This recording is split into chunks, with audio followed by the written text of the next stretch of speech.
Joining me now, military analyst Major Glenn Ignazio, retired Special Operations Commander in the U.S. Air Force, where he was also a pilot. Nice to see you, sir. Always good to have you on. Talk to me about this Lucas drone, because it's in the theater now for the first time. Iran has been using these things for years, and now they're coming their direction. Yeah, absolutely. So it's reverse engineered is basically the same design as that Shahed, and we sort of turned it back on them and give them sort of a taste of their own medicine. These are the same types of drones that we've seen tremendously used in Ukraine that Iran gave, of course, to Russia. And these are the same systems that are being shot against us. But this was literally taking the same technology and then launching into Iran because, again, you could do it at large volume and only costs about 30,000 versus the other missiles that could be up to 4 million. Is this the future? Yeah, unfortunately, it really is. If you take a look, I think Ukraine really turned the dynamics of warfare from two different ways. A capability that can really sneak in and be very tactical and precise, also to things that are only like 10, 15, or as we mentioned, up to $50,000 versus the missile systems that cost millions to either launch that are offensively or even defensively.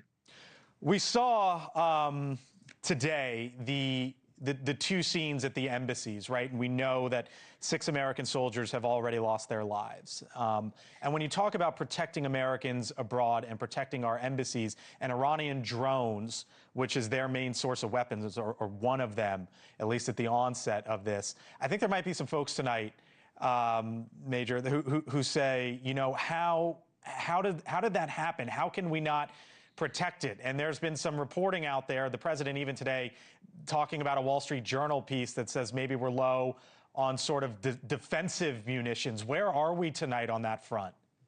Yeah, great question. And, you know, I'm apolitical in my approaches, but let's really take a look at this. You know, every system is not 100% proof, right? And I think even just from our perception from missions in Venezuela, Abbottabad, and others, we're sort of complacent to think that we are very successful in everything. And so when things get through, we do have an emotional response. But let's take a look at these drones can be launched in a tremendous amount of volume to get in. What we saw before against Israel is we saw a lot of our coalition fighters and attack aircraft taking out these drones and being rather successful. Now, those same types of fighters and aircraft are protecting our high-value assets, our tankers, our command and control. They're also doing strikes. So the assets that were successful before are being utilized to do these sort of strikes against the ballistic missiles and these other drone facilities. So there is a strain as far as our resources. In addition, back to the Patriots, we are seeing the UAE, Saudi, and others asking for more, and we are short on that. And the reason for it is a lot of these Patriot missiles did go since 2023 to Ukraine. So overall, they've tried to pick up the production, but they are limited. What do you mean by what do you mean by strain? Yeah, when I say strain, it's just the numbers. So take a look at, say, Patriot. Patriot missile launches and hits anything, say, within the atmosphere. Those are about 4 million a pop, and there's about 8 missiles per launcher, and there's usually 3 launchers across the package. So those are the volumes. The same thing, THAAD, that's terminal high altitude. These can hit ballistic missiles, even things outside the atmosphere. Same thing. They're $8 million a piece, and about the same time, eight launchers. So those volumes have been used, again, tremendously from Ukraine, and then in this particular area. It's a big launch. I never thought that Iran would launch into the UAE at the numbers they have, because the leader of Abu Dhabi, Dubai, and Sharjah are married to Iranian wives. So I'm very surprised that the volume launched at those cities. Here was President Trump today, and then we'll pick it up.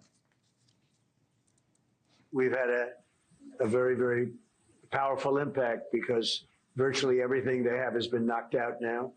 Their missile count is going way down. The big scale heading goes now. They no longer have air protection.